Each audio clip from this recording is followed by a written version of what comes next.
এইটা তো মাত্র হ্যাঁ ঠিক আছে ঠিক আছে আপনারা করে দেবেন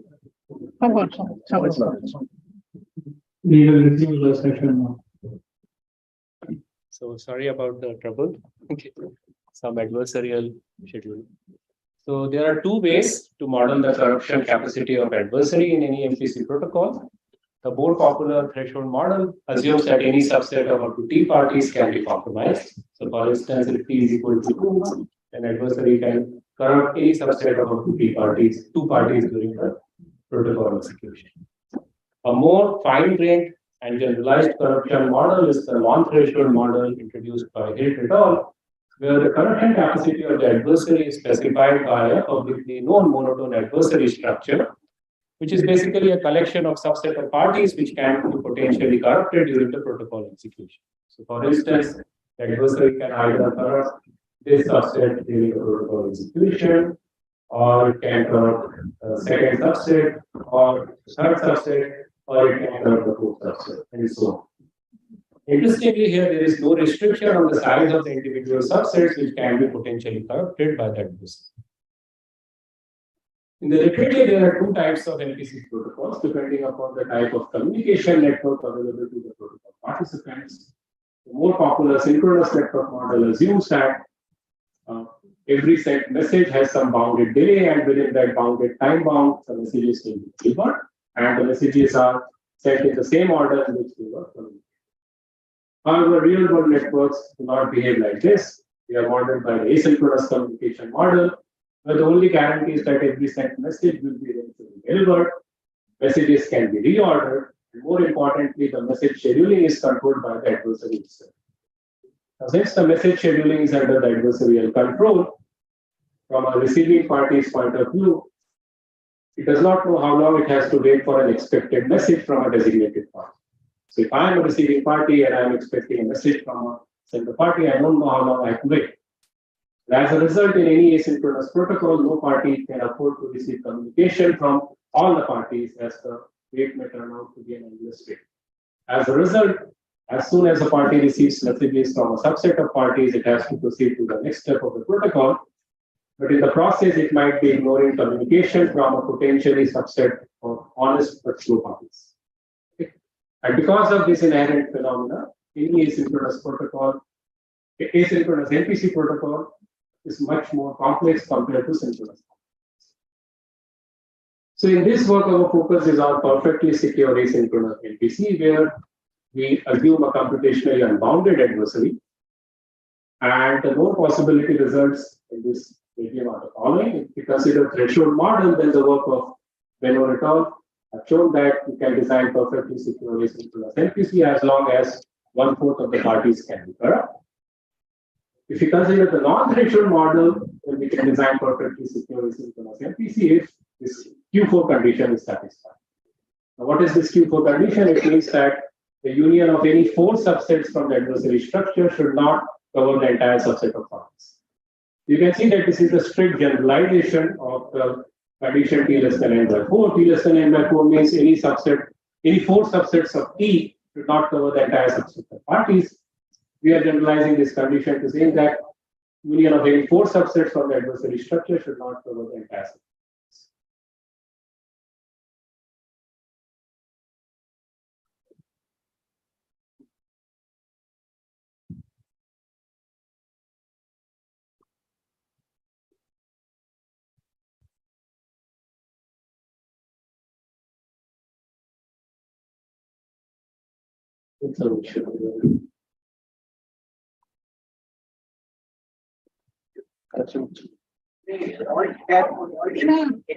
ভিডিও অফ আছে, ওটা ভিডিও অফ আছে।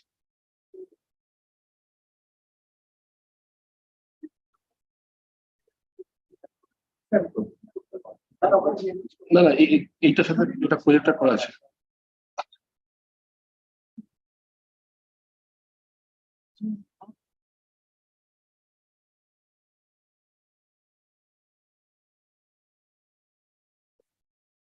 ঠিক আছে কি প্রজেক্টরটা?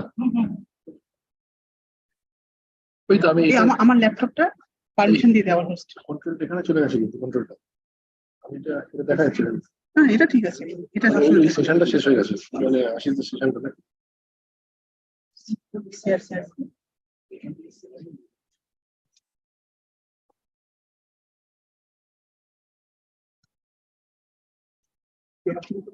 হ্যাঁ, হ্যাঁ। স্ক্রিনটা শেয়ার হচ্ছে না।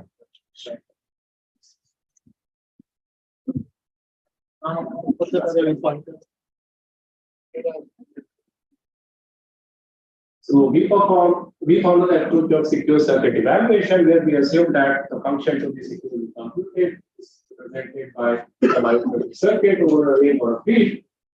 And when to perform secure circuit, to perform NPC, we perform secure circuit evaluation, where each value of the computation remains secret shared. That means for each value, every participant will have a share, and these shares will have the property that the shares of the third party will reveal no information about the underlying. So starting with the input gates, each input owner will secret share the respective inputs, and then we maintain the following gate invariant for each intermediate gate. That is, the gate inputs are secret shared, and the gate output also is made available in a secret share. And we maintain this invariant for each gate one by one in the circuit in the topological ordering. And once the function output is ready in secret shared fashion, we publicly reconstruct. So intuitively, the security of the whole protocol is reserved because throughout the computation, for every value, the adversary receives only a set of shares whose probability distribution will be independent of the underlying values. Now, maintaining this invariant requires interaction depending upon the type of gate. If we have linear gates, then maintaining the invariant is completely free if the underlying secret share is linear, whereas maintaining the invariant requires interaction with the non-linear gates. That's why the amortized communication complexity of any generic NPC protocol is proportional to the amount of communication done to evaluate a single multiplication. So now let us see the known feasibility results for the perfectly secure NPC. If we consider threshold model, then the work of Chaudhary et al. Has presented protocol where for multiplication, the communication cost is order of n times the log of size of p. And this protocol is scalable because the per party communication cost is independent of the number of participants. If we consider the non-threshold model, then the work of Chaudhary et al. Presents a perfectly scheme where the communication cost is cubic in the size of adversary structure plus some additional polynomial factors in n and the logarithm in the base. If we compare the non-threshold result with the previous synchronous protocol of et al., and we find that both these protocols have communication complexity, which is polynomial in the size of adversary structure, but the exact exponents are different. For asynchronous case, it is cubic in the size of adversary structure, but for the synchronous case, it is square. And why the exact exponent matters a lot? Because in general, the adversary structure could be exponentially large in the number of participants. So motivated by this, we ask the following question: can we further improve the asymptotic efficiency of perfectly secure asynchronous NPC against non-threshold adversaries? Can we reduce this gap? And we answer this question affirmatively in this way. So let us start with the secret sharing used against the non-threshold adversary, which we have used in our protocol. So this secret sharing is due to et al. Where the idea is the following: if you want to secret share a value, then divide it into many pieces, so that for every potential subset from the adversary structure, at least one share is missing for that particular subset. So for instance, if I consider this set of 5 parties, and suppose if these are 4 potential subsets in my adversary structure, then to compute the shares for each potential subset from the adversary structure, I find a complementary subset of parties. And I divide the secret into 4 pieces because I have 4 subsets in the adversary structure. And the shares are distributed as follows. The first share is given to all the parties except the first subset in the adversary structure. The second share is given to all the parties except the second subset, and so on. So now, if adversary is going to corrupt the ith subset from the adversary structure, it will be missing the ith piece, and hence the privacy of the secret will be present. So in the rest of the talk, this vector of shares corresponding to the secret sharing of S will be represented by this box representation. So the secret sharing has some nice linearity property. So imagine you have a value A secret shared as per this semantics, and imagine you have another value B which is also secret shared as per this semantics. And if the parties respectively add their shares of A and B, then that will lead to a vector of shares which correspond to a secret sharing of A plus.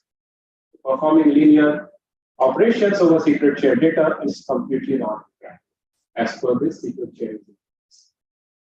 However, if we try to do the same for the multiplication gate, this won't work. That means if the parties simply multiply their respective shares of A and B, then that won't lead to a vector of shares which correspond to a secret sharing of A times B because of the cross summits which are there involved in product A times B. So now we will see how do we perform the multiplication. We start first with a simplistic case by recalling a protocol of Maurer. And this is for passively secure corruption. That means the corrupt parties will follow the protocol instructions, and this will be in the synchronous mode. We here assume that the adversary structure satisfies the Q2 condition. That means the union of any two subsets from the adversary structure will not cover the entire set of parties. And imagine you have two values A and B, which are secret shared as per the semantics of Indocrypt secret shares. We have value A, secret shared, and we have value B, which is also secret shared. And you want to compute a secret sharing of A times B. So the idea here is that A times B can be expressed as a summation of summits AI times Bj. And hence from the linearity of secret sharing, it follows that secret sharing of A times B can be computed non-interactively if we have the secret sharing of each of the summits AI times B. So everything boils down that how do we compute the secret sharing of the summits AI times B. For this, we observe the following. We focus on the set of parties who have the share AI. And if we focus on the set of parties who have the share Bj, then there is a non-empty overlap. That means there will be a non-empty subset of parties who have both the shares AI as well as Bj, because this subset is basically the difference of union of two subsets from the adversary structure from the whole set of parties. And since we are working with the Q2 condition, this set is non-empty. That means we can now designate some specific party, say the least indexed party in this highlighted area, to take care of the summand AI times Bj and secret. Well, this protocol works in the passive setting, and that too in the synchronous network, but we want to design a protocol against malicious corruption. So let us recall the idea of hit return followed in the synchronous network. So to design a multiplication protocol against malicious adversary, the first thing is that we will now work with Q3 adversary structure.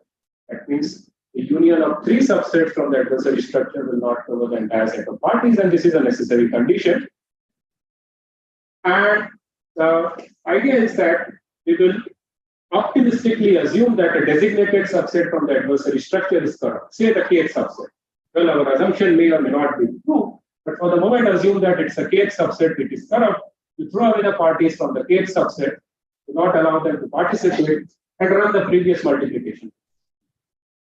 So if we focus on this highlighted area, this highlighted subset, which has both the shares AI as well as Bj, and from that, if we remove that designated subset Ck, then we find that we are still left with a non-empty subset of parties, because we are now working with Q3 condition. So our idea is that we will now designate the least indexed party in this highlighted area after optimistically removing the kth subset from the adversary structure and ask him to secret share the sum and AI times. And notice that if indeed our assumption is correct, that means if indeed the adversary has corrupted the kth subset, the result of this protocol will be indeed a secret sharing of AI times. But this is an optimistic multiplication because we assume that it's a kth subset which is going to be corrupted. We don't know which subset from the adversary structure will be corrupted. So what we are going to do is, we can run an instance of optimistic multiplication, assuming a specific subset from the adversary structure to be corrupted. So for instance, if I have 4 subsets from the adversary structure, you run the first optimistic instance, assuming the first subset to be corrupt, that means you do not allow them to participate. Run the second instance of optimistic multiplication by discarding the second subset and so on. Each of these optimistic multiplication instance will give you some output. And remember that one of these instances is indeed going to give you a secret sharing of A times P, because that corresponds to the subset which is actually corrupted by that person. You don't know which subset. So a natural approach will be to check whether all the outputs are same or not, pairwise reconstruct the differences. And now there are two possible cases. If no cheating has occurred, that means all the outputs are same, then you can be sure that no cheating has occurred, you take the output from the first instance. Whereas the second case is when some cheating has occurred, say the first two outputs give you different results, then you know that cheating has occurred, so you focus only on the first pair of optimistic multiplication instances, and then you run the cheater identification phase to identify at least again some issues.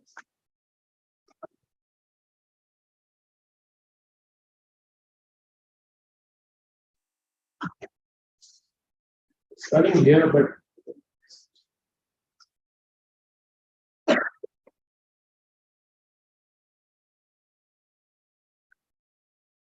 yeah, not this time.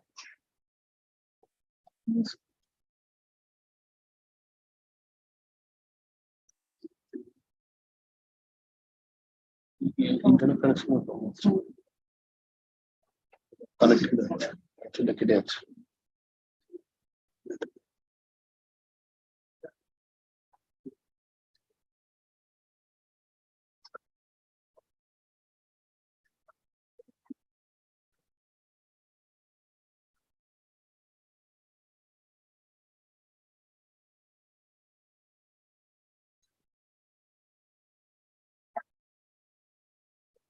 So if the outputs of the optimistic multiplication instances are not the same, then you know that some cheating has occurred. Then you focus on the first pair of optimistic multiplication instances where the outputs are different. And then you run a cheater identification phase, which compulsorily requires the participation of the designated parties who have secret shared various comments. And then the cheater identification phase will help you to identify at least one new corrupt party whom you can discard from the system, and then you can rerun this whole process. So this was the synchronous multiplication completed. Now let us see what are the challenges which we face when we run these ideas in the asynchronous model. We first start with the optimistic multiplication. So we call that in the optimistic multiplication. We optimistically assume that the kth subset from the adversary structure will be corrupt, and we throw away the kth subset from participation. And our idea was that we are still left with a non-empty subset of parties, among which we can designate some specific party to secret share the summand AI times 2. But now if we are in the asynchronous setting, it may so happen that the designated party may never turn up for secret sharing that summand AI times 3. And we don't know how long we have to wait for the designated party to secret share the designated summand AI times 3, and as a result, we don't know whether this optimistic multiplication instance will indeed produce some output. So how do we take care of this issue? So the first thing that we note that since we are in the asynchronous setting, we are working now with the Q4 condition. That means the union of 4 subsets from the adversary structure will not cover the entire set of parties.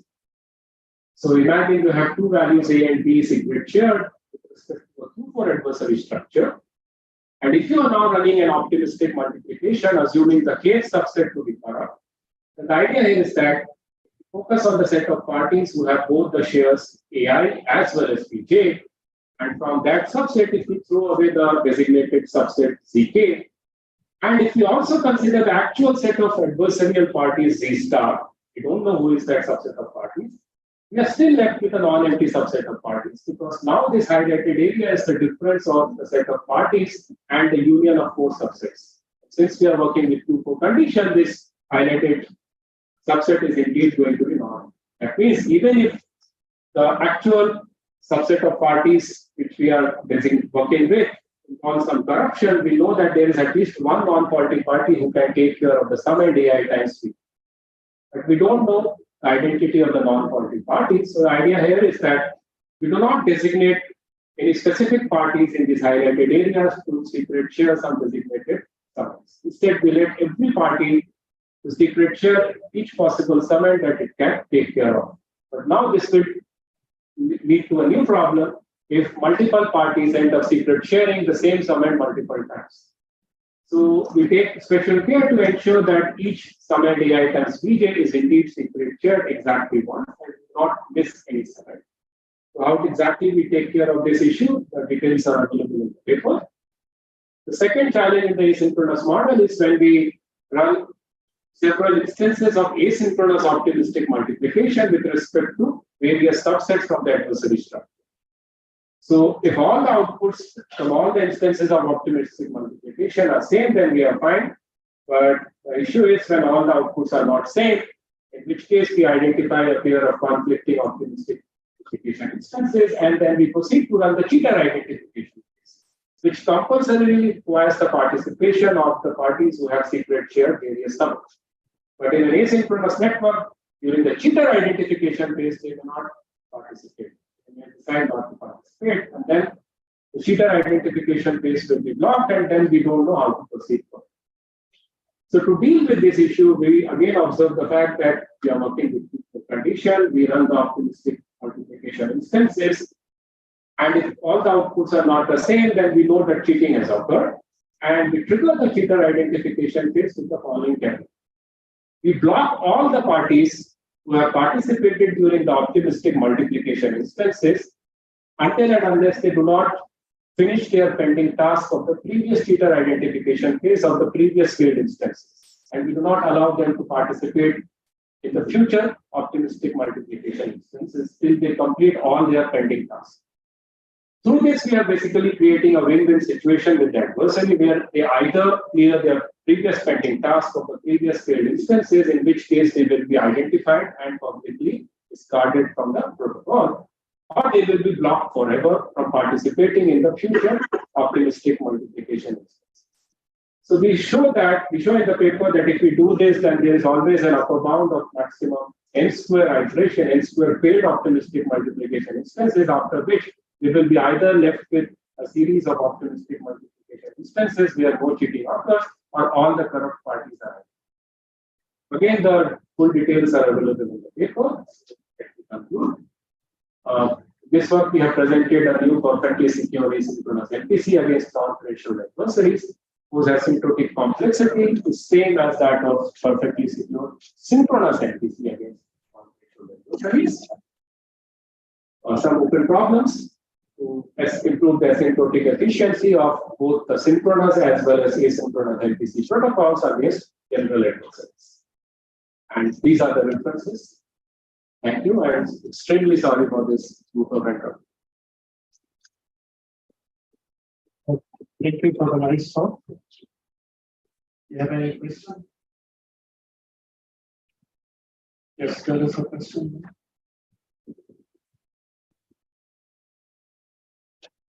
Yeah, just one query. Like, do you consider adaptive corruption also? Not really, but since we are working with perfect security, and So by next and the simulator is not rewinding, of course you get it. next question is like, what you can like, can you achieve something? Like, what kind of communication complexity you can achieve? Do not consider perfect security, like Statistical. yeah.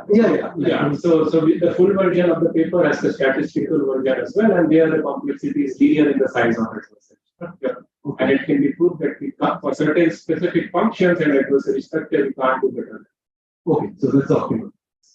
Thanks. I think we had a question there.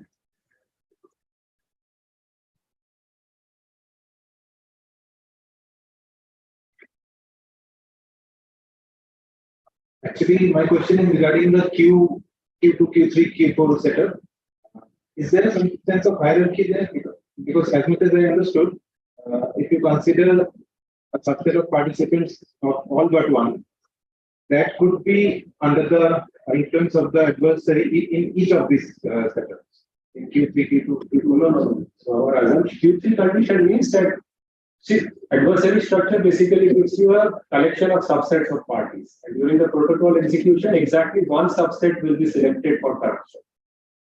Like in threshold model is a special case of non-threshold where the size of each subset is T. And during the protocol execution, any subset of T parties may be corrupt.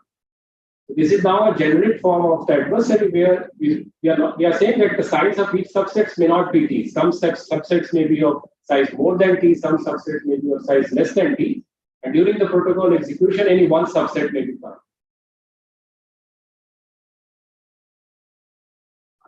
Yes. Did you consider the unstable or stable network? What do you mean by stable and unstable? Like you mentioned that some party can be failed for the. Okay, so we are assuming an asynchronous model where the identity of the parties are known, but we don't know how long it will take for one message to be delivered to another party. So it may be delivered, say, within a second, or it may take few hours and so on. But what is guaranteed is, if you have sent a message, it will be delivered eventually. But when exactly, we don't know. That's the notion of stability for you, that is fine. Thank you. Any more questions?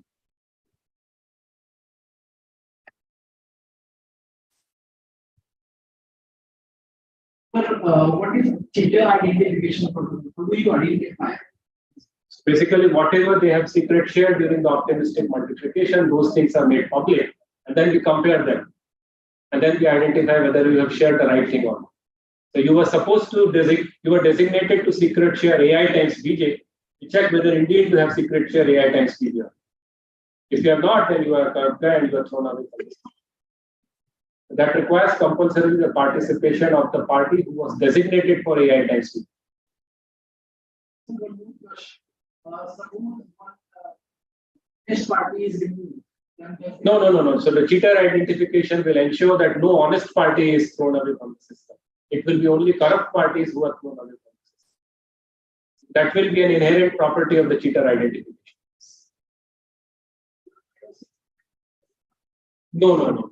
We never reduce the population of the honest participants in the system.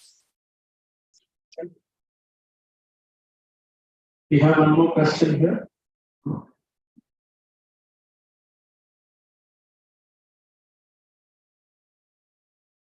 So I just wanted to understand this Z4 notion where you said that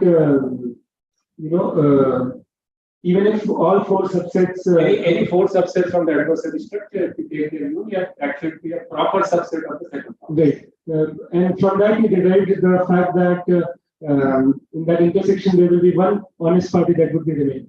But you are working in an asynchronous range. Not know which party. Also, you don't know whether a message that was sent by that party will ever be received. So you couldn't understand how you take care of that.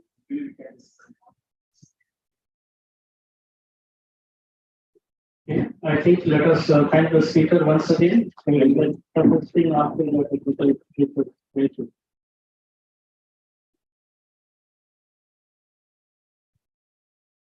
So the next talk is Protigo, efficient, revocable, and auditable anonymous credentials with applications to Hyperledger Fabric by Octavio Perez Kempner.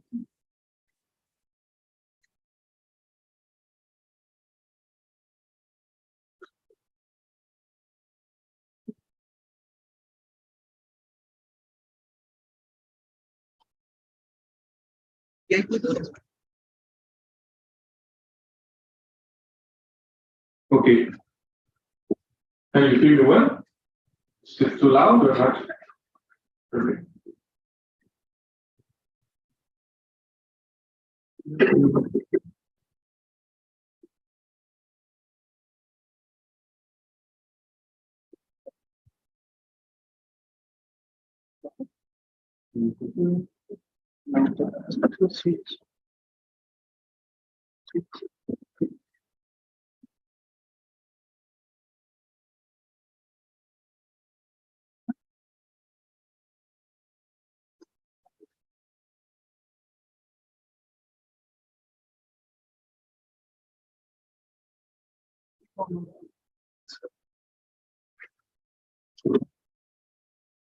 Okay, so now it's working.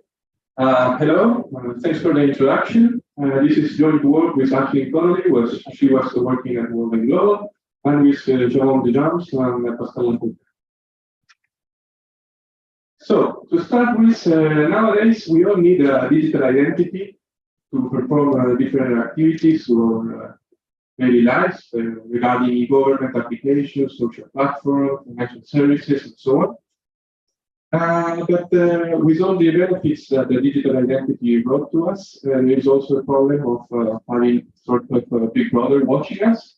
And this means that most of the activities that we do through the internet will be monitored if they can be monitored, meaning that once that we give away information, then we cannot be for sure how this information will be used. So in order to overcome the limitations that this may pose to our privacy, the concept of privacy enhancing technologies was developed, and to introduce it, the most important thing is that they can be considered as measures to protect privacy. Now, in order to do that, the idea is to eliminate or minimize the use of personal data. And the way to do that is basically preventing unnecessary processing, okay? And more importantly, all these three things need to be done without loss of functionality, because otherwise we will be impacting on the use of the digital identities by the users, and we don't know what. A typical example on privacy enhancing technologies would be to consider the following statement.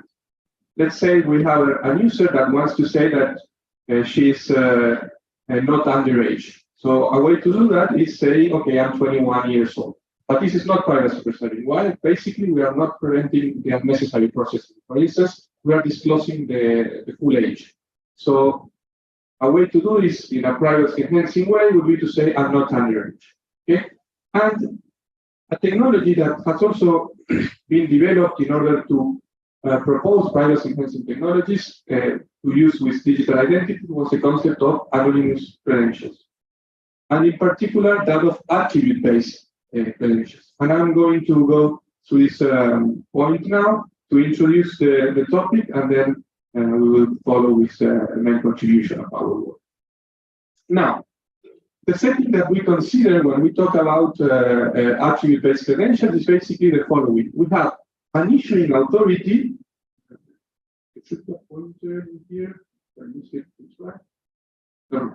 But McGonagall, you may know her, it's the authority that behaves as an issuer, and the idea is that we want to issue a credential to a user certifying things like the name, forward path, nationality, age. You can put the attributes you want, and then the user should be able to use his own credentials so to authenticate with a verifier. How to do that? Well, presenting attributes or predicates around the attributes. The idea is to disclose only what's needed for the accessing of the service in question, okay?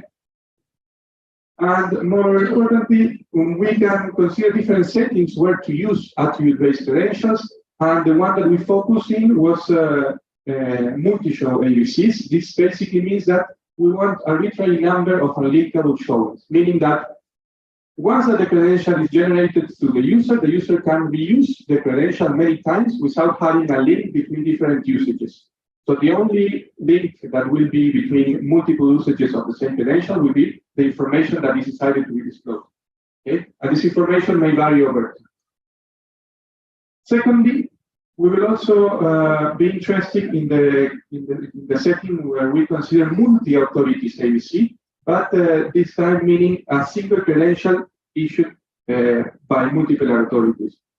So basically, we can have multiple authorities, each of them issuing single credentials to users that may contain different attributes. Now, in this setting, in the setting that we consider, every credential has a set of attributes coming from a single authority. It could be the case that we have also multiple attributes from multiple authorities, but this is another setting. We would not consider this.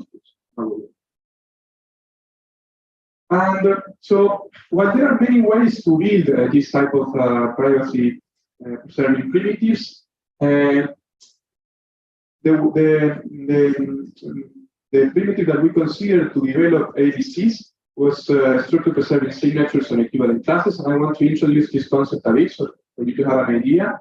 Now, basically, a structure preserving signature is a signature that works over pairings, and by structure preserving, I mean they have some particular properties, meaning that signatures are elements in the group, and the the verification of the signature involves a pairing product equation. Okay, and when we talk about equivalent classes, and this is the extra functionality that can be defined over structure preserving signatures, and it's basically a control form of malleability. Okay, an equivalent class is a control form of malleability because it will allow us to modify a signature on a message to get an adapted signature for an adapted message. And the way that we do that is, well, basically we partition the message space into equivalent classes. The classical way to do that is basically, if we consider the message space to be the vector space over one of the source groups in the bilinear group, we can define an equivalence notion that way by multiplying each of the components in a vector by a scalar. And this way we define an equivalent class. And the nice thing about defining signatures with this characteristic is that, well, now forgeability will hold with respect to classes. That means that forgeability will be allowed as long as it's within the same equivalence class. But the nice feature, if we do that, is that basically message signature pairs falling in the same equivalent class are unlinkable. So suppose that I have a credential and I will adapt it. Suppose the credential is a signature on the set of attributes. I can adapt the signature, and this adaptation will look like unlinkable for any other equivalent class.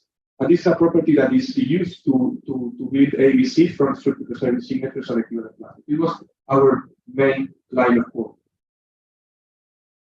And last but not least, regarding this point, is to mention that this concept of equivalent classes on the structure preserving signatures was recently extended to consider also equivalent classes on the key space, meaning that we now can also adapt message signatures and the public key under which the message for the signature verifies. And this is a nice feature that I will refer to it later. So now it's time to, having presented the concept of SPAs on AQ, the idea is to introduce the main framework that was developed using this primitive. And this framework is due to Pushfire, Hanser, and Slamanik from 2019. It was starting earlier, but let's call it for simplicity HSIT. And the idea of this framework is basically the following. So credentials are signatures on randomizable accumulators, which represents a set of attributes. So I will define an accumulator in one of the source group. This accumulator will encode basically the set of attributes from the user, and the credential will be a signature on this accumulator, among other elements that are used for technical purposes. But this is the big picture, okay? And once that we do that, we can have a joint randomization of message signatures pairs by using the properties of this type of signatures, SPS and AQ. And the nice feature that we obtain if we work in this way is that we can have constant size showings. This is a very interesting feature for practical purposes. Constant size showing basically means that I can selectively disclosure attributes on the credential without increasing the communication cost. Okay. And in terms of security properties, the framework basically proves forgeability of the credential, meaning that users should only be allowed to make showing proof on attributes that they have or on predicates over attributes that they hold, but nothing else. And anonymity in the sense of the unlinkability feature that I mentioned before. Users should be able to reuse the credentials in many ways, many times, over many times, without disclosing any other information. Okay? So other than that, they should remain anonymous up to the attributes that they decide to disclose. And this framework was recently extended by work with Connolly, Lafourcade, and myself in 2022. It's very recent. Also was presented at PKC, and the idea was to extend this the FHS 19 framework to consider also issuer hiding feature. Remember that on the previous slide, I mentioned the idea of randomizing the public keys. We can use that property to work with this, receives the name of Mercurial signatures, which is an extension of SPS on EQ. And by doing so, we can provide added functionality to the credential system, meaning that we can also hide the identity of the credential issuer. But this is an important feature in terms of privacy. If we consider a multi-authority setting, where we have different users coming from different issuers. Okay?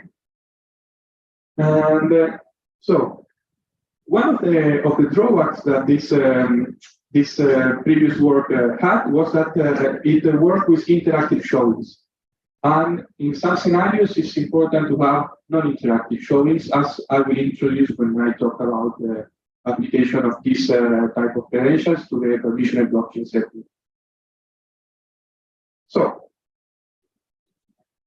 we can consider the use of attribute-based credentials in the permissioned blockchain setting, in particular because it's a setting that usually involves a set of multi-authorities that wants to run a common business logic within a closed environment. So you can imagine, for instance, a set of pharmaceuticals exchanging information or trading or using a blockchain for different purposes. And we will have different authorities that will work, each of them with their own set of users. But if we disclose the information on the credential issuer, for example, if we know that a transaction belongs to a given pharmaceutical, then we can disclose information on B2B businesses that will be maybe enough to infer information, okay, even though we may not know who was the user behind this transaction. So in this type of settings, having the ability to use attribute-based credentials for authentication and also to hide the identity of the issuer is of interest. And one of the recurrent problems that we have, also considering the pharmaceutical scenario, is that of achieving privacy while being compliant with regulations. Okay? For the case of this type of businesses, it's very important to be compliant with KYC practices and so on. So one of the limitations that we found in the existing solutions was that they did not provide privacy by default. There were some attempts to improve privacy, in particular, the most widely used permissioned blockchain network due to Hyperledger Fabric has some work on anonymous credentials by Identics, incorporating the ideas from Identics and also implementing some extensions to it. But it's not something that is coming from by default. It has to be configured, and it has some existing limitations, basically on the amount of attributes that can be defined. Some things are not very easily defined in this type of frameworks. So, with this in mind, the idea is that the practical solutions require these 3 points: efficiency, revocation, and auditability. And this was our focus in the work that we proposed here at the Indocrypt. Basically, we wanted to improve efficiency, so to have practical instantiations of this type of systems. We also took care of revocation. This is something that sometimes is overlooked in more theoretical works, but for the practical point of view, if you don't have a revocation on your credential schemes, it's very much useless, because you give away a credential to a user, and if you can revoke it, you cannot use the system. And then auditability helps us to tackle down the issue of being compliant with regulators. We can define an auditability, an auditor entity within the anonymous credential scheme system, so that we can disclose the identity of the user that issued a particular transaction, let's say, to the blockchain, or trigger certain authentication by calling the auditor, so that we can reveal this information.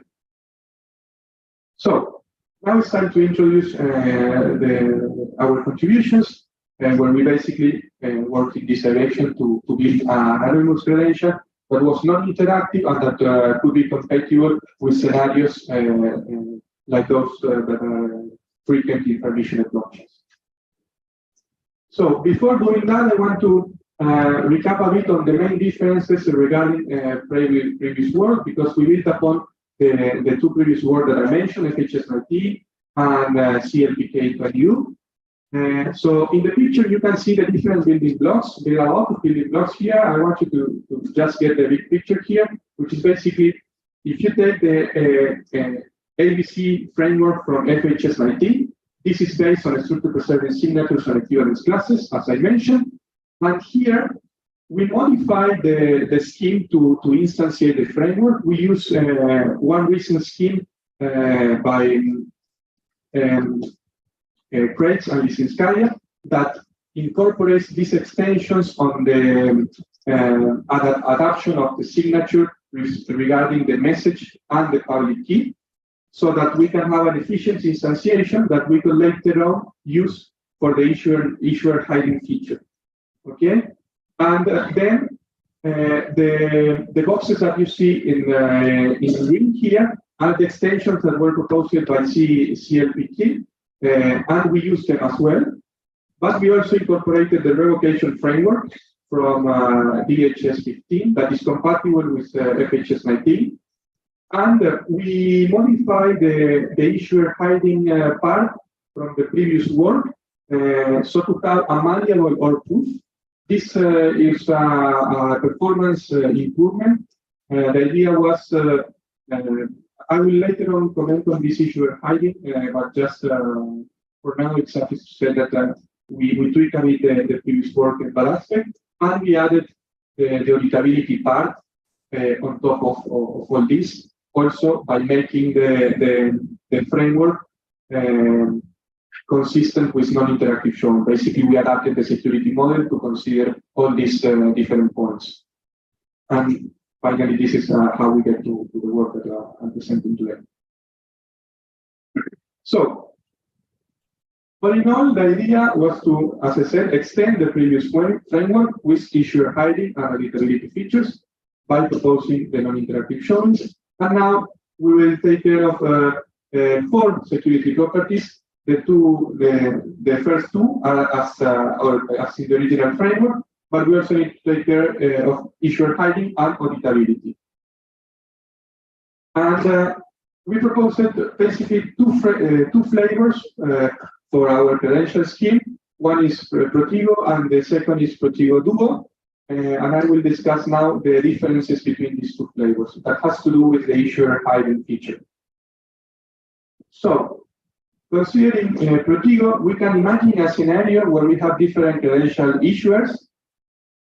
And the first idea, or the one that is used by Protigo, is based on the previous work. And basically, the idea is that if you have a credential coming from one of these authorities, you can randomize the credential alongside the issuer's public key. Okay, so if you do that, now the adapted credential will verify under a randomized public key. Now, the problem is that you need to be sure that the randomized public key is indeed coming from a valid authority. It could be the case that the user generated its own credential, signed its own credential, randomized its own key, and now it's giving you a randomized key with a randomized credential that you cannot do. So the way to do that is to use a fully adaptive, in this case, malleable. This is the extension that we need. 1 out of n NISIC argument. This is basically an OR proof. It's similar to a ring signature. So basically, what we do is we have a 1 out of n proof saying like, this randomized key is coming from one of these authorities. You don't know which one, but it's one of them.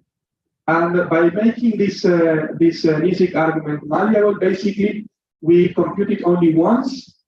So once that the user gets a credential, suppose that we are considering a fixed set of authorities. This is where this variant is useful, when you have like a fixed set of authorities. And the user will be using his credential so to anonymize it within this set of authorities. If the set of authorities is fixed, then you can compute the NISIC proof once, and then you can adapt the proof because it's malleable, so to a different showing. And basically, this means that now users can generate the proof many times, and then each time they generate a new proof, they adapt the previously computed proof to hide the identity of the issuer, and this is cheaper than computing the proof all at once. Okay, and this is one of the things that we improved over the previous work, and considering this type of scenario. But it could also be the case that there are other scenarios where the credential system could be used, and this leads us to Protigo Duo. So in Protigo Duo, we are considering a set of authorities as issuing authorities, but this time these authorities will be certified by a verifier, which is done over. Now, this issuer hiding approach is based on a concurrent work from CLPK 22 that we adapted into this setting. And basically, the idea is that one can define sort of access policies, okay, on the issuer's public key, meaning that in order to authenticate with this verifier, these are the set of public keys that are allowed, okay? Is the set of public keys belonging to the issuers. Now the user will need to prove that the policy is satisfied without disclosing the issuer public key. And so the idea is that if we use the mercurial signatures that I mentioned before, that these are the structured service signatures and given classes working on both the message and the key spaces, we can consistently randomize the credential with the access policy. So basically, I will randomize my credential with, so that it verifies under a randomized public key, and I'm randomizing at the same time the access policy that is defined over a public key. Basically, the access policy here will be a signature by the verifier on the issuer public key. So I will use the same randomizer for both, and then I get to be able to verify the policy with the same user credential. And the thing to do that is the user the one who does it. So the issuer public keys and the policies are public. So the user only gets one of the satisfying policy, access policy, which is a signature on its own issuer public key, and then it consistently randomizes with its credential. So all in all, when we compare to previous work, and here I'm putting the solution from Idemix, which is the one that is currently being pushed by Ledger Fabric, and including the extension provided by different work that extended the Idemix. As we can see, when we consider both Protego and Protego Duo with the previous work, we are constant time for showing and verification. Basically, we consider a fixed set of authorities, and the previous work was basically linear on the amount of attributes being shown and the set of authorities as well, if we consider authorities there. Now, the times that you see on this table are all taken using the same hardware configuration and running the prototype provided by the work by BD CAT21 and our implementation that was made in Brazil using the BLS 381 program. And as you can see, the difference between Protego and Protego Duo is that in the case of Protego Duo, we are only randomizing a signature for the access policy, but in Protego we need to compute the NISIC group, which is more expensive. This is basically the difference between the two works, and they all depend on the scenario. So the nice thing about Protego basically is that it's very versatile. It can be adapted to different contexts. It can be adapted to the permission setting, but it can also be adapted to other contexts as well because of the non-interactiveness of the showing protocol. So this leads me now to the conclusions. I hope it wasn't not fast, but I know you're all tired at this point in time. So to conclude, the idea was to extend previous work with new functionalities. We obtain an efficient and versatile ABC scheme, and the implementation confirms the feasibility of the proposed results. As future work, one of the things is that Protego goes like sort of in an orthogonal direction regarding the privacy of the transactions if we are considering a permissioned blockchain. So adding confidentiality of transactions could also be complementary to the work by Protego. Protego basically takes care of the privacy of the transaction issuer, say the user that is triggering the transaction. The content of the transaction per se is a different thing. It's orthogonal and can be improved as well. It would be nice to mix them too.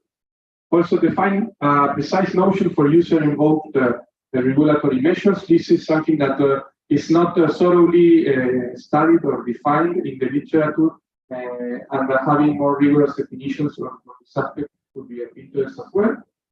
Then, as I mentioned at the beginning, we only consider the setting where we have the credentials, where all of the attributes are issued by a single authority. It could be interesting to extend our results to a multi-authority setting when considering credentials with attributes from different authorities.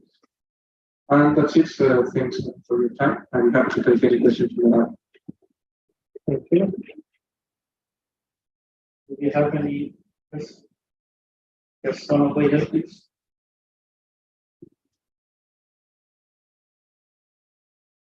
Thank you for the very nice talk. I have one question.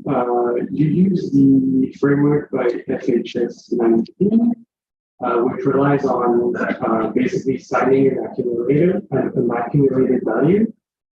Did you look at the only other approach that I know to constructing those credentials, which is to use redactable signatures along with proof of knowledge? Did you look at that approach as well? So, as far as I know, the latest work by redactor signatures was is to Olivier Sanders from PKC 20. We compared to that work. The thing is that Olivier did not take care of the issuer hiding feature. Okay. And so we wanted to have this feature because of particular interest in this type of scenarios. This is why in the paper you can see a comparison also taking into account the asymptotic complexities of the different parts, if you want to have a look. Other than that, I'm not aware of any recent work based on redactable signatures that deals with the issuer hiding feature. Okay. And just out of curiosity, do you think it would be possible to use redactable signatures and have this issuer hiding feature? I would say it would be sort of an add-on functionality that I'm not sure would be very efficient, because the nature of the redactable signature is not very friendly with that. This was, in fact, the nice feature of using SPAs on a queue. But I haven't looked into much detail of that area. Okay, thank you so much.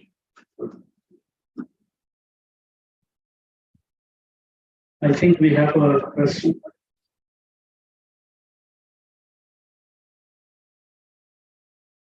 Hello. So I have just one question: that how do you handle the revocation? How do you handle the revocation? So you said it's a revocable. It has a revocable property, right? Okay. So the framework is due by Pushwager, Hansel, and Slamani, but there was also another work by Derler, Hansel, and Slamani on adding a revocation to the FHS 19 framework. We basically use this previous work. The revocation is managed by using a blacklist accumulator. So what you do basically is you add a component in the credential so that the user credential also encodes a revocation name, and then you prove in zero knowledge that the name that belongs to the user is not in the revocation accumulator, and you do that for every show. Now the thing is that the witness for that it's computed by the revocation authority that publish the revocation accumulator and the list of revocation needs. So users basically pick each time the revocation witness, and they consistently randomize the witness with their own credential, because in the credential the name is encoded. So the witness and the name are related in this way, and we can verify with the revocation accumulator every time that the credential is shown. There was no implementation for this work, and we added in Protego, we basically implemented all the revocation part following their work. Thank you. Any more questions for the speaker? If not, then let us thank him once again. Quickly.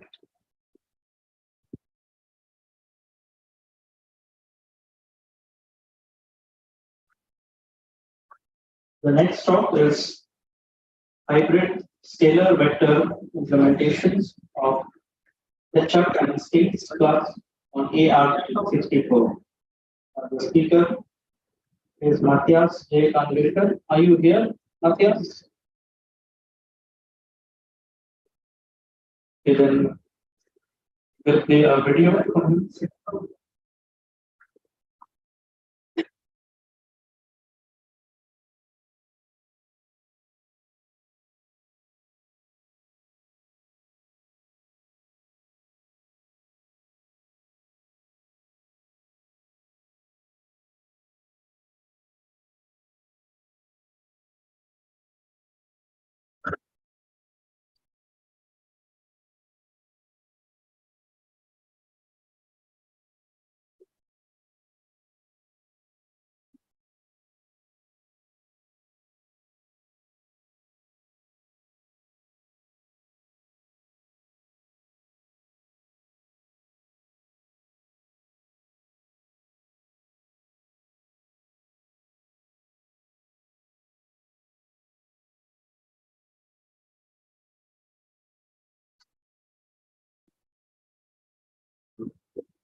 Four candidates that they want to run.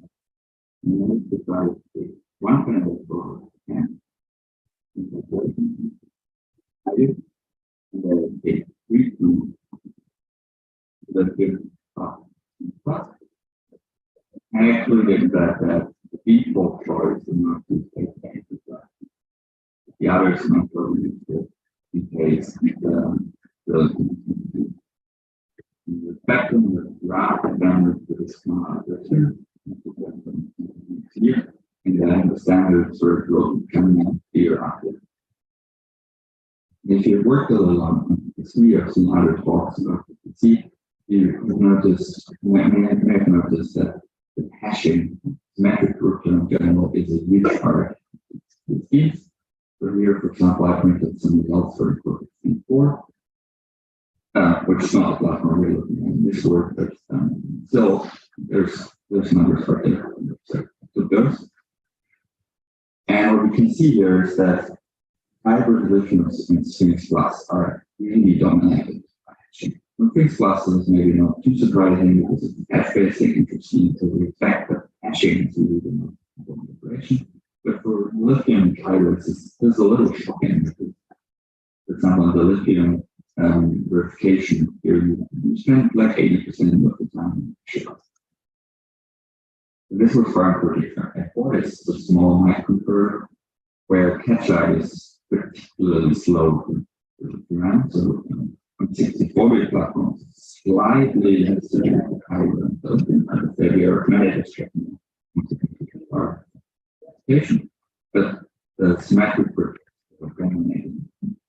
Commonly used here is shape or hashing. And that means consequently, if you have faster hashing, you will be very great for first time. We'll get you much faster. That was our motivation for looking into can we actually improve the performance of the model? Is it really the best? Let me give you a little bit more info about the corresponding computation landscape. At the beginning of this mixed competition, this one is the reference. And also they required C implementation optimized for Intel x86. Most teams additionally submitted AVX2 implementation, so vectorized implementation for Intel. But that was basically there's not much more in the first round. And then in the second round, missed that the implementation performance is more important criteria now, and they recommended that submission teams and researchers look into the Indocrypt XM4 and for the microcontrollers and the RT7 FPGAs for implementations. And then by the end of the second round, I think the majority of the candidates, well, it's the majority of the candidates moved to the next round at implementations of these platforms, and there were quite a few things out there. So now we're 2 years further, and arithmetic of higher the lithium and Falcon have been heavily optimized for Intel for FPGA. So the speedups in the arithmetic are actually having very, very little impact on the this catch up is just so much particularly small numbers. And if you can get a 5% speedup here, if just 5% speedup in the arithmetic, you're most likely to get a chess paper.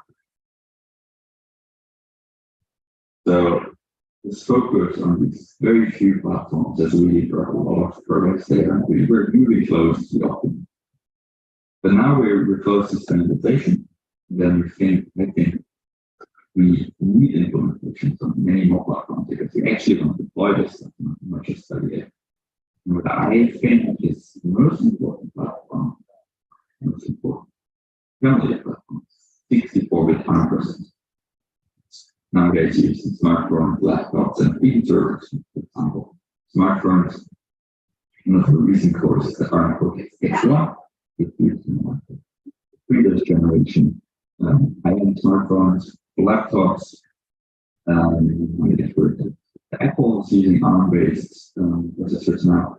The servers using ARM Neoverse, which is used in AWS, right? So it's also moving into the data center. So ARM is really an important platform. And it's not just small microcontrollers, but we also need to look into bigger ARM. That's what we did in this work. We improved the performance of cache on 64-bit ARM processors. Particularly, we looked into two recent smartphone SSDs. One is the Snapdragon 888, which has the ARM Cortex X1, and then also have 878 and 885. And the second one we looked at is the Samsung core Samsung X2300, which has an ARM Cortex X2, 3 ARM Cortex A710, and 4 ARM Cortex A5. What's noteworthy here is that the second core, the second software comes with on the 8.4 SHA-3. So they actually added instructions for supporting implementations of SHA-3. We can study them here and see how they performance they result in. So let me briefly summarize the distribution treated here. Slightly improve the performance of scalar instructions, catch up using the Go shifter. Then we improve the performance of two-way parallel near implementations, catch up, mixing SHA-3 regularly. I'll talk more about this later, so don't worry. And then major contribution to paper applications, hybrid scalar vector implementations. So we mix vector code with scalar code and get much better performance. And then we showcase this by plugging in the fetching implementation 6 plus and get out a speed up almost 2x over the state of the art. Right, things here just because things don't dominate the hashing, so speed ups and catch up carry over right into the runtime 6 plus. You can also use our tricks for anything else that you catch up. So I with the lithium should, for example, also benefit from this. The ARM architecture, ARM has 3 different processor profiles. One we're looking at here is the A profile, it's called the application profile. Then you may have heard of this instruction sets, you may have heard of this ARMv7A, ARMv8A, ARMv9A, but these are the instruction sets that are implemented by the A cores. Then there is an R profile, which is a profile I've never worked with. It's for real-time and safety critical use cases. It's called ARMv7R and ARMv8R. And more common one is the M profile with the microcontrollers. There you may have heard of ARMv7M, ARMv7EM, and ARMv8. As I said, the M profile contains 32-bit microcontrollers. For example, the Cortex M3 implementing the ARMv7M instruction set 401 Cortex M55. So these are microcontrollers, small devices, relatively low clock frequency, simple pipelines, not much vectorization. And the use case there is cheap devices that you need to put in a car or an auction machine or a smarter. Then the second one is the other one is the A profile is really for larger processors. And it's 64-bit processors that since RVA with 64-bit processors. Examples here is the Cortex A72, but that's for example in the Raspberry Pi 4, and Cortex X1, which is the smarter. So a little bit more about the A profile. But the biggest one, the most interesting feature about here is NEON. These are vectorized thin instruction, multiple data instructions that operate on a separate set of registers, 32 registers of 120 bit. Then you can use these registers as vectors of elements of 8, 16, 32, or 64 bit vector. And then you can operate on the elements in parallel. And this is very common to be used in cryptography, so if you want to implement the polynomial multiplication or implement a big integer multiplication, this we will be using. If you're more familiar with Intel, then you'll see that your ARM actually has 2 times the number of registers, but they're only half the size. Another feature of these A profile cores, and these more recent A profile cores, is that they're often implemented as big little. So on one socket, you have multiple types of cores that are different, with different performance characteristics. Nowadays, they call this aerodynamics. Previously, it was called big little. So the idea here is that we have some high performance cores and some energy efficient cores. So that if we have a little work to do, you will see an efficient cores. If you have a lot of work, you turn on high performance. Nowadays, we even some 3 different cores. For example, Snapdragon has X1, X78, and X55. Rule of thumb here is that the high performance cores are usually very complicated. For example, they're usually out of order cores. They have many execution units. And the energy efficient cores are rather simple cores. They're in order in the pure execution. Ketra, I guess everyone is familiar somewhat with Ketra, or at least has heard of Ketra. It's the SHA-3 standard. It's the one with free competition with standardized Indocrypt as hash function SHA-3, and also as a soft tape. Operating on 1600 bit state, which is implemented as 25 words of 64 bits each. So that it's very straightforward to implement this on 64-bit platform, and it's consisting of 24 rounds. Each of these rounds consists of 5 steps, where there's only one nonlinear step, which is called the step, and there's some bit permutations and some round constellation.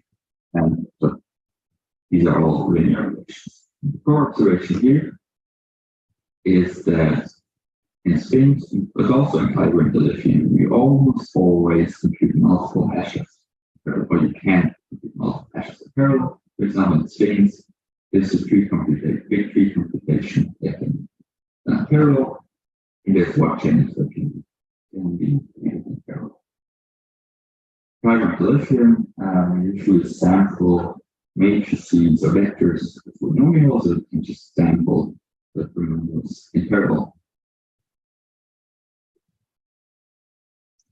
About the SHA-3 extension, this was introduced in RME 8.4, and this is an extension to NEON. So this will be operating on the vector registers, but these are 128 bit. So the way they designed this is so that it operates on two catch-up states in parallel.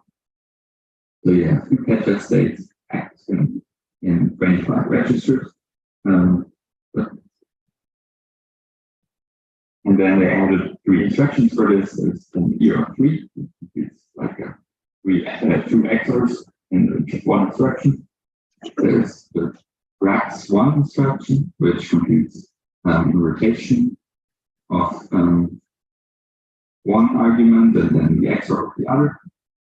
There is SAR, which first computes XOR of the arguments and then forms the rotation by some immediate value. And then there's the ECAX that computes the XOR of one with the other and with the inverse of the complement of the third.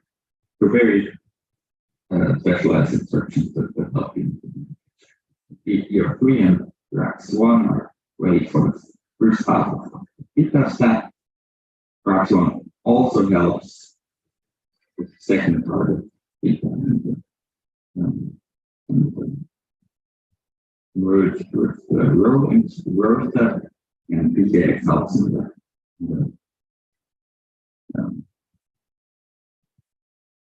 helps for other steps. And if you look into straightforward implementation, using these instructions, you will end up with 66 neon instructions. And if you compare this to straightforward implementation, our chunky instructions, you'll see that it's 106 instructions.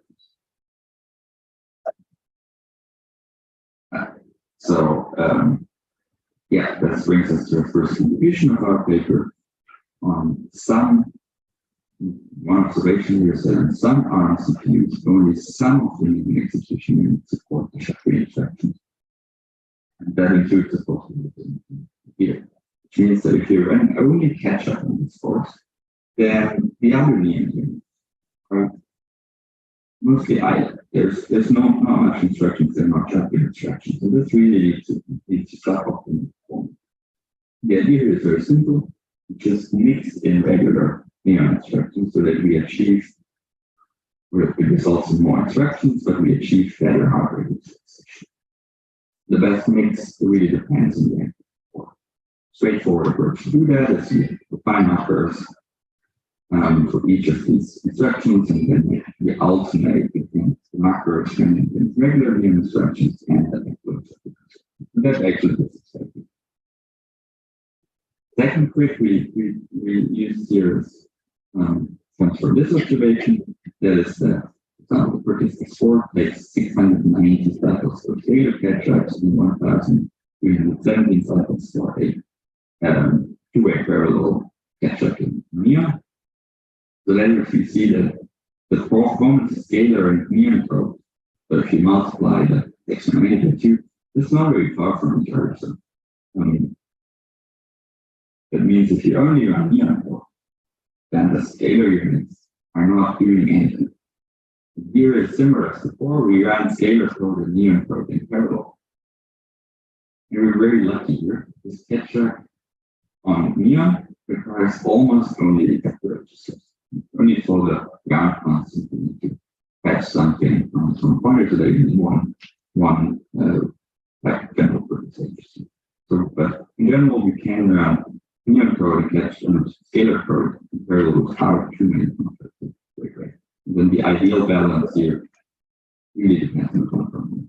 The doing is run 1 and neon, and then you run 1, 2, or 3 sequentially in the scalar. Target platform we're looking at is, I already said this, is Snapdragon 8 and Samsung Core. And I should note here that all of our code is available online to get there and see the source, and you can find it on this link. The link is also in the page. Now we can look into the results. We can compare our performance to some other implementations. We compare to the one implementation of the catch-up key available in SuperCop and another implementation. We find here is that our scalar implementation is a little bit faster than C code, especially on the in-order course. because there we can really optimize for the network architecture. Our pure neon assembly implementation is slightly faster than the principal implementation. But the real speed up comes when we do the hybrid scalar and neon implementations. They're particularly fast in the hybrid. Moving to the other course, here we can also compare to assembly implementation using machine instruction by the about.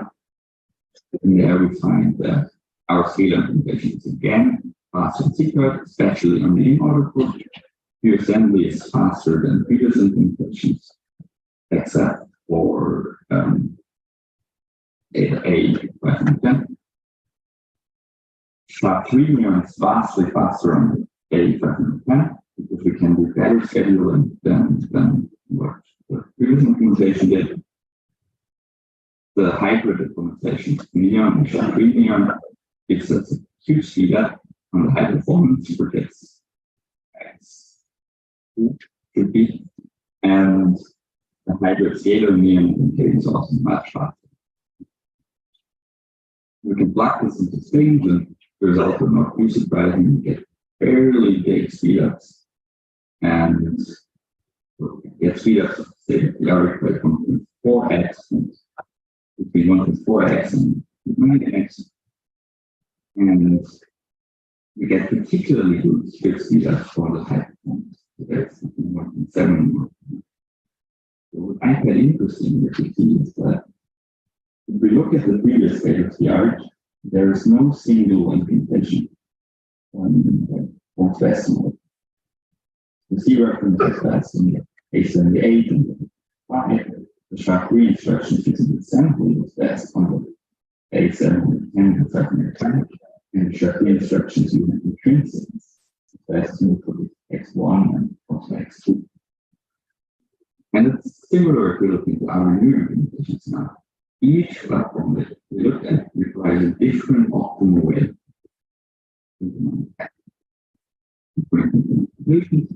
So we propose small improvements to data catch-up, to double catch-up, huge improvement for hybrid scalar neon implementations, which gives us an up to 1.9x speed up for implementations of Sphinx Plus. One limitation is that we can't pick the best implementation for each form. On a real system, you cannot choose on which core you're running. So, and I have to use something that's good on all platforms. Even worse, it could be that you start off in one of the energy efficient cores, and suddenly your execution switches to one of the high performance cores. So that's a problem. But there's still other systems that only have one type of cores. So the implementations are still useful. But this is something.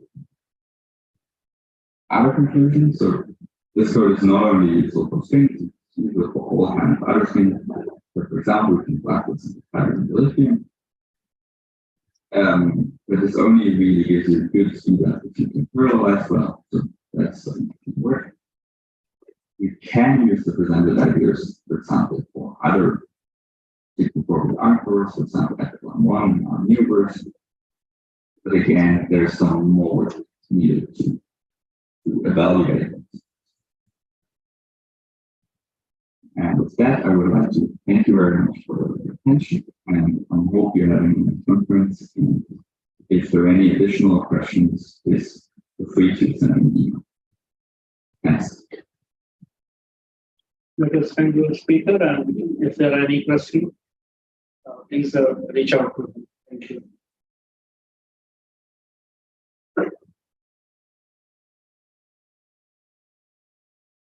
The final talk for this session is parallel isogeny path finding with limited memory, and it will be presented by Jorge Chavez.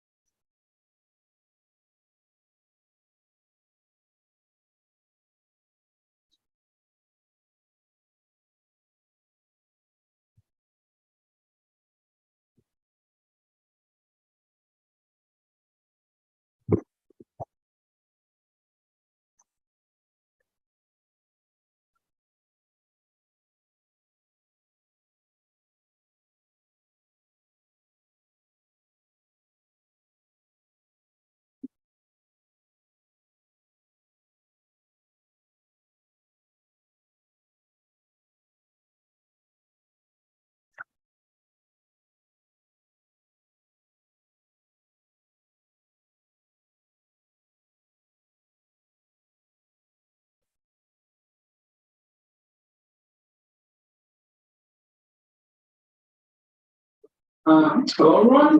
I hope we won't have any issues, so not delay. So I'm going to be talking about parallel isolated path finding with limited memory. We are this very large group of people coming from the Technology Innovation Institute, as well as Picardy University, Rotterdam, and Bob. So let's get started.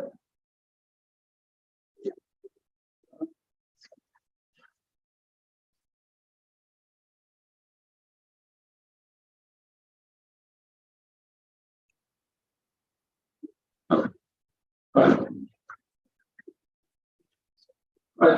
So isolated therapy is one of the main candidates, or one of the candidates for post-quantum therapy. Fortunately, it's been able to make it into finalists this competition. However, it's still a very interesting candidate because it provides some niche characteristics, such as optimal key sizes, as well as the only non-interactive key exchange that is post-quantum.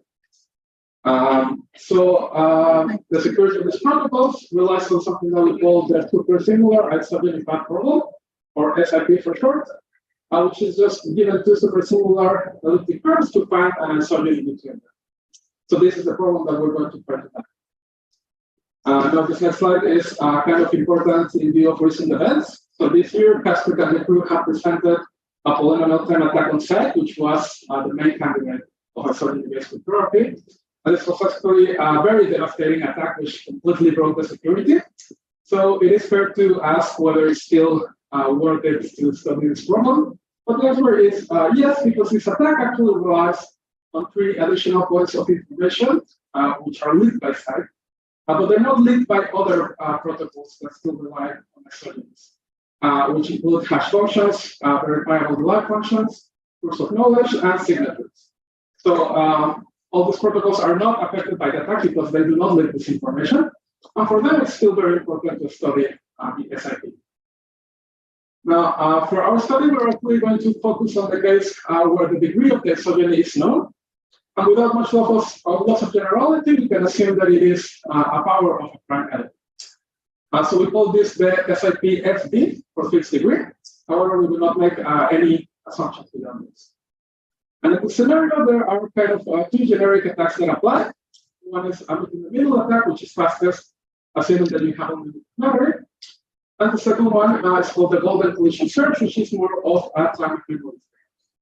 So our objectives for this project are to provide large-scale parallel implementations for both of these attacks, and also to study and compare them to decide on which one is going to be optimal, given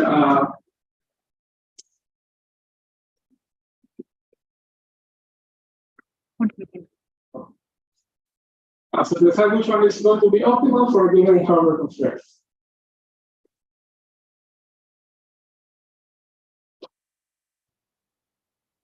Okay.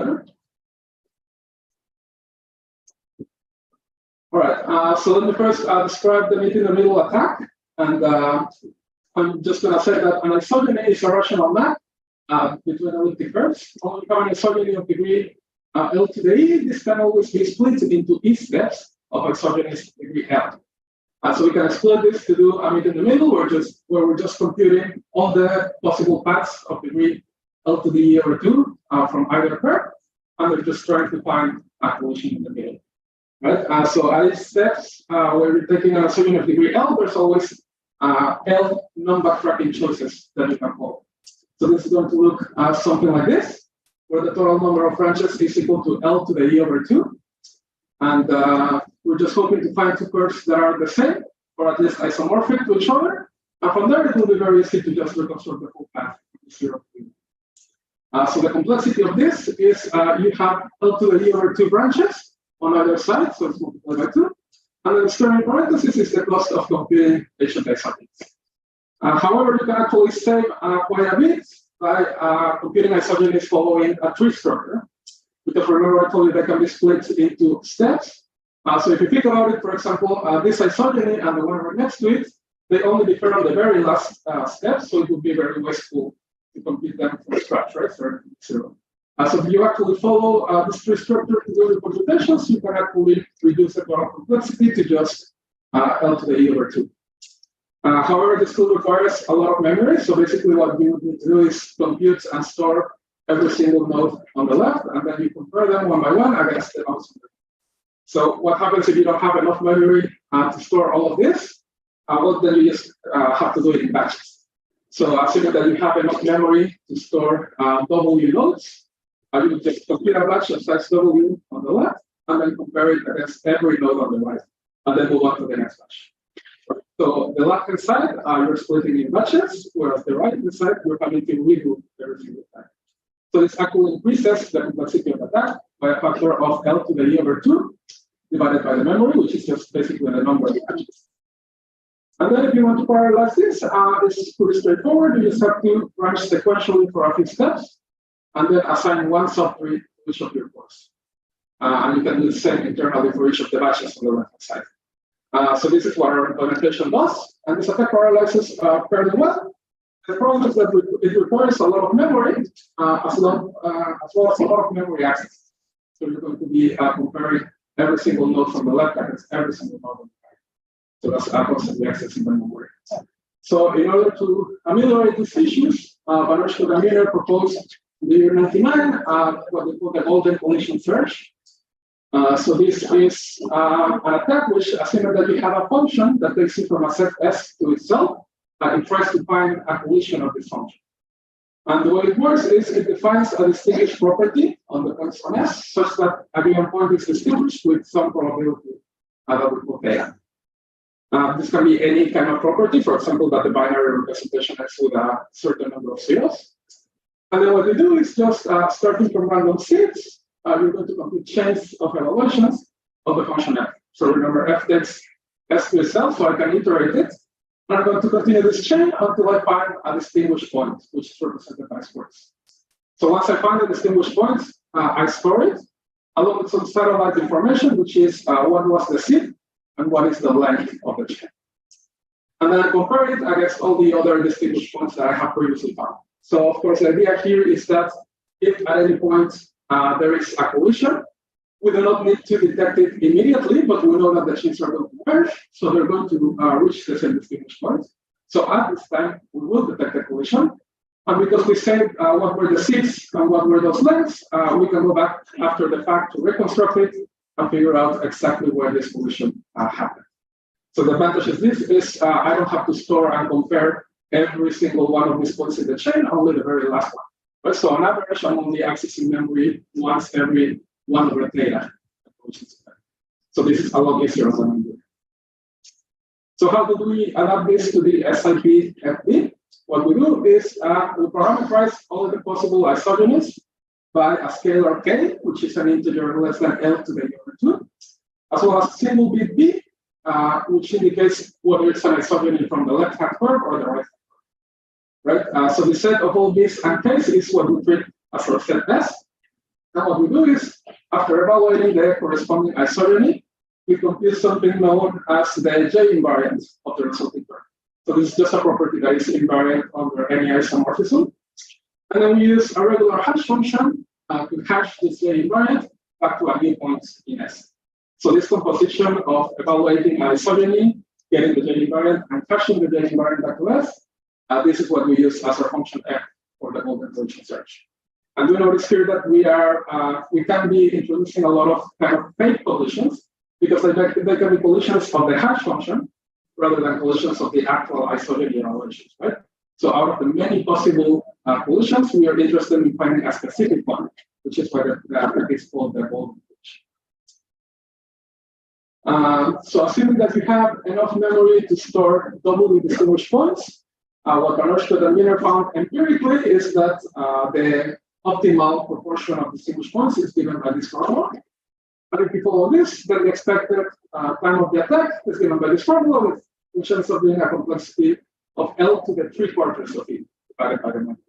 So this is given in terms of the number of evaluations of that.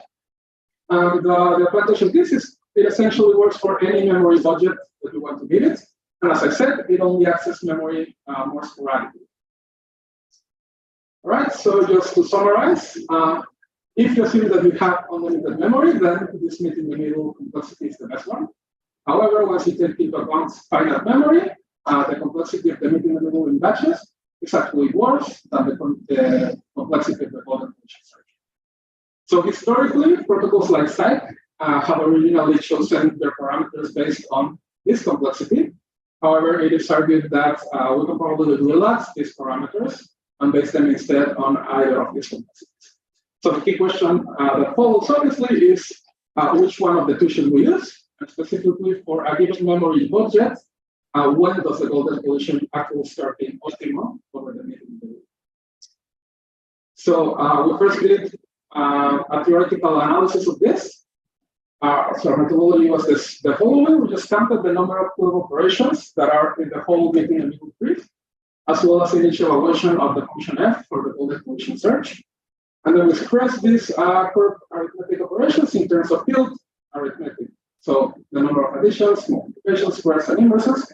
And then to take it a step further, we assume the specific relationship between the relative prices of each of these field operations, just to get everything into a single measure. And so this is what we got. From now on, we're assuming that the degree and the memory are both powers of 2. And we are able to get these very explicit formulas for the cost of both attacks. So these formulas are not asymptotic, they are the exact cost, given in terms of the cost of a single field multiplication. And there are a function of the exponent of both the degree and of the memory. So with these formulas, we can actually plot the locus of points where each one of these is optimal. And that looks something like this. So this is plotting the space of memory against the exogenous degree. So if you're in this top left corner, it means that you have too much memory. So basically, you have enough memory to do the whole meeting the middle attack at once. And in that case, this is always going to be optimal. However, once you leave this region, you're actually in the constrained memory region. And we found that the batch meeting the middle is applicable to this orange region, but it has a very narrow area of application. It's just a very narrow range. And the golden collision search actually dominates the largest part of this limited memory region. So in general, we do not expect the batch meeting the middle to be of much relevance.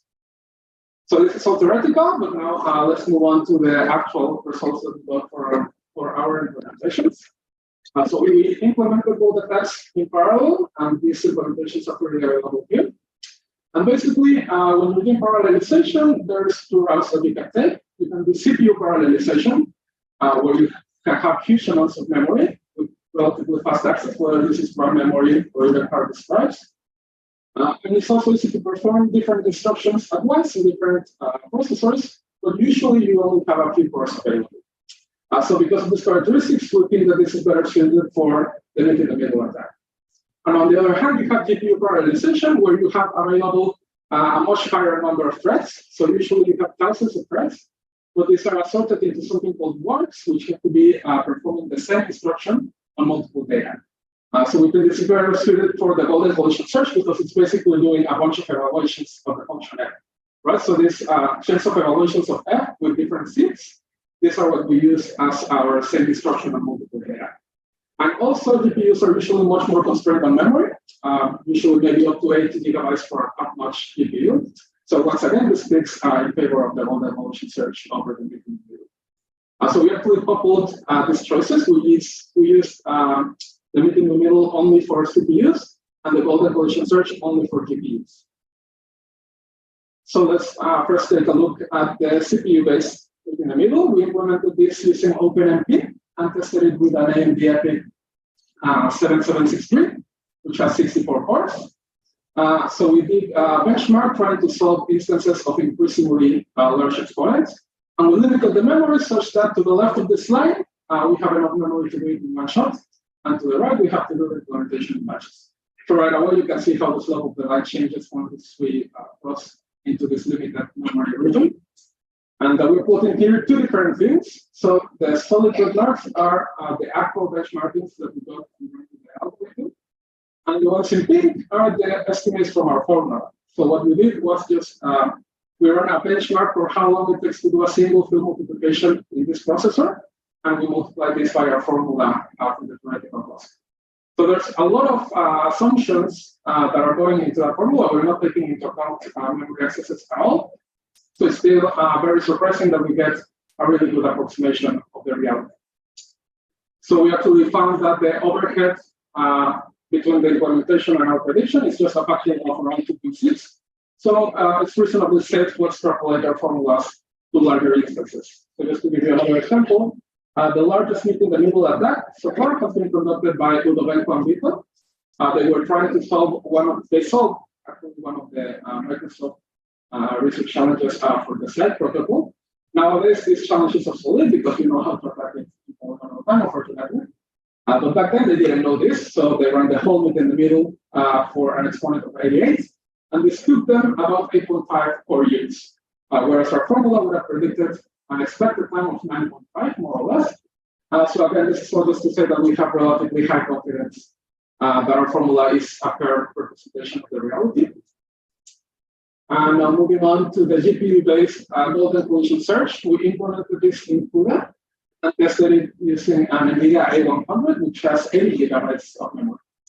And this time we plotted 3 different fields. So this double line is once again, the estimate via multiplications. So we just measure the amortized cost of doing a multiplication in our GPU and multiply that by our formula. The other line is an estimate using a benchmark of the function f. So we measure how long it takes to do one evaluation of f, and just multiply that by the expected number of evaluations in the algorithm. And the last one in circles is the actual estimates from running the full algorithm. So once again, we get a very good agreement between the 3. Interestingly, the estimate via multiplications seems to be much more accurate, and in this case, we found an overhead of just 1.6. So again, very good. And then to take it a step further, we also presented a multi-GPU implementation. So the idea here is that since the main constraint when working with GPUs is that we have very little memory, you have a lot to gain from using multiple GPUs at once and sharing the memory. And so you're gaining not only because you have more cores, but also because you have a larger memory pool. And this actually leads to a super linear improvement. So n GPUs can actually achieve a speed of n to the 1. So for this, we used Indocrypt, which is a high throughput bus connecting up to 16 GPUs to create a single virtual memory space. So basically, the data is going to travel along this Indocrypt as needed, but all of this is transparent for the programmer. As a programmer, you only see a single virtual space distributed among the GPUs. Now, of course, the latency of this link can be at short points, but like I already mentioned, the golden collision search is only doing sporadic access to this memory. It's not that bad. And also, if you have more threads than physical cores, the way the scheduler works is that while one thread is waiting for its memory access, it can have control over to another thread so that it can do useful work in the meantime. So as long as you fine-tune the number of threads well enough, you can actually make it seem as though this latency issue did not exist.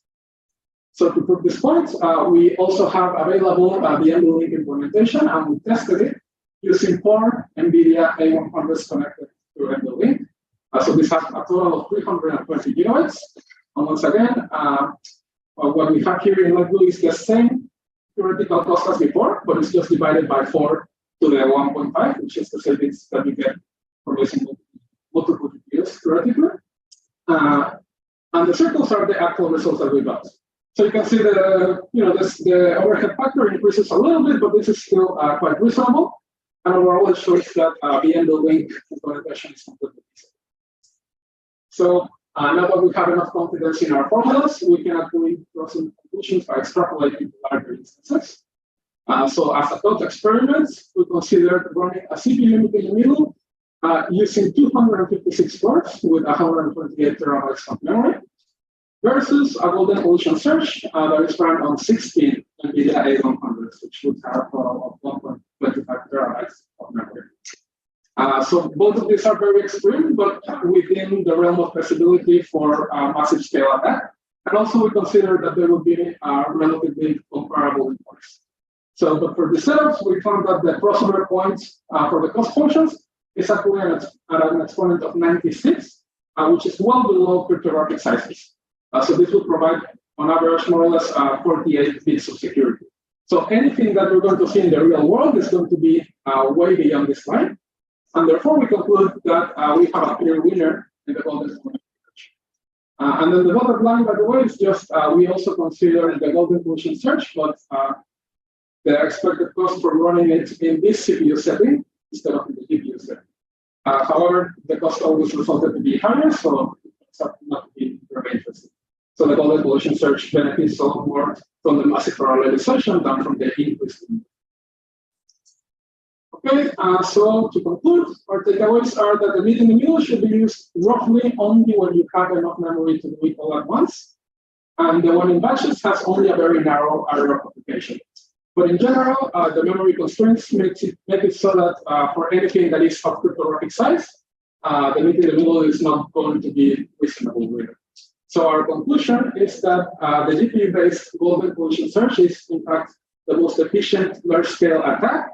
And we recommend with high confidence that this is the complexity that should be used when deciding on parameter sizes.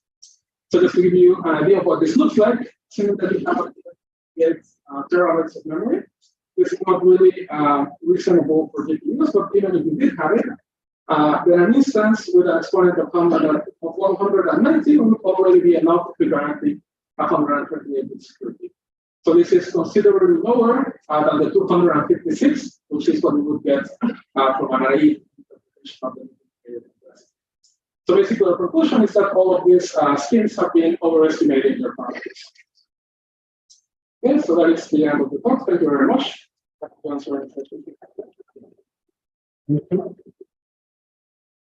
Do we have any questions? Yes.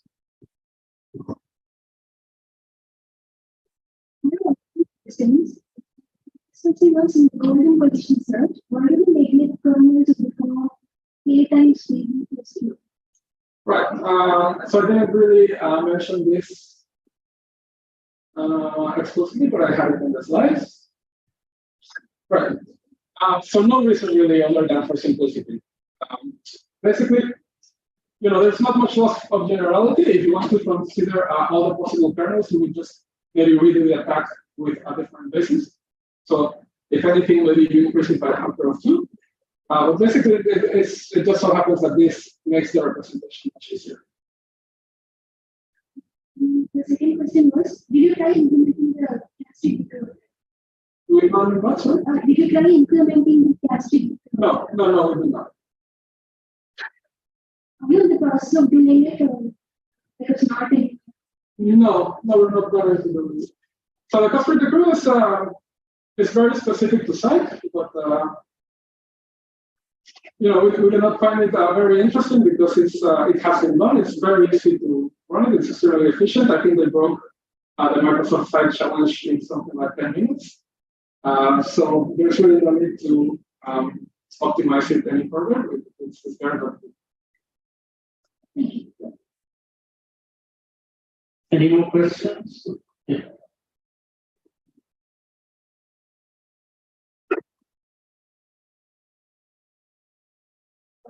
My question is basically on the experiment.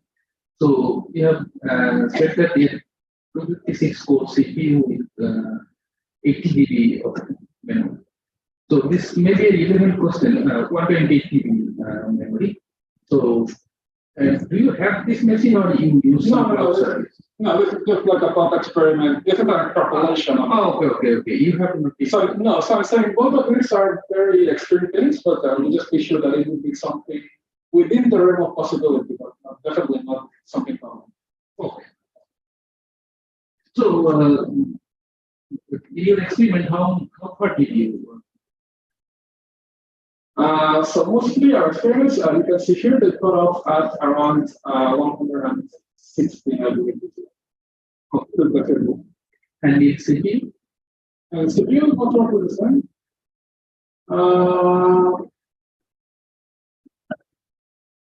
No, so a little bit lower. I think this went up to maybe 88. Okay. Any more questions? Okay. Let us thank the speaker. Thank you.